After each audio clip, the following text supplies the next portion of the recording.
So the guy asks, "What would the perfect example? What would be the perfect example of monarchy? Right now, I'm far more open to the idea of a true king, one that takes the mantle to fulfill his sacred duty as the representative of his subjects and nation, that understands he is one link in a chain of historical precedent and custom.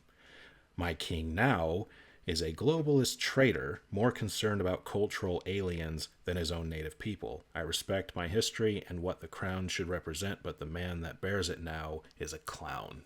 So he's asking us That what would be the perfect example of a monarchy. Yeah.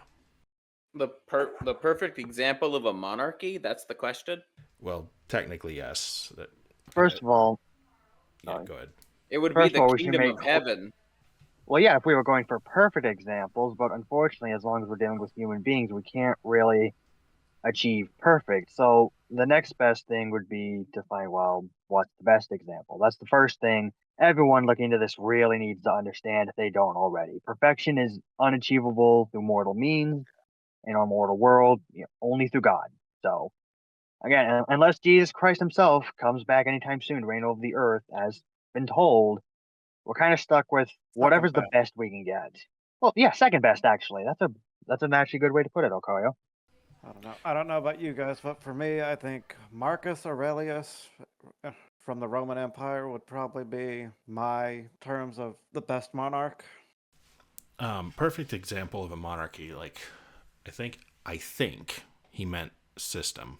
I don't know. Maybe he meant a Um, specific person, but as the rest of us were saying, yeah, obviously, like the kingdom. I Um, mean, yeah, we would have to get very detailed with that.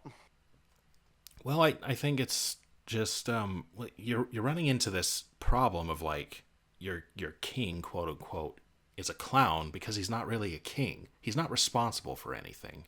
Again, it goes back to parents and children. Just look at what works with them. But when your king is just a figurehead, he's just gonna spout the same nonsense that the people who actually run his government are saying. And the people who run his government are put there by the plebs and the power hungry elites. So I'd say the Uh, perfect system is very simply an absolute monarch.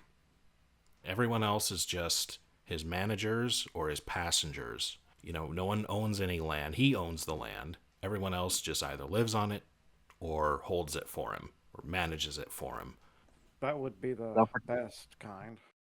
honestly, I think Bennett of all of us could probably give a bunch of real history examples of noble and, at the very least, mostly virtuous kings. But if you're like me and more versed in fiction than history or fact, then I can name two right off the bat, just from a very popular movie trilogy based on a very, very popular and deservedly so book. And I would point to Aragorn as well as Theoden from Lord of the Rings, as far as ideals go.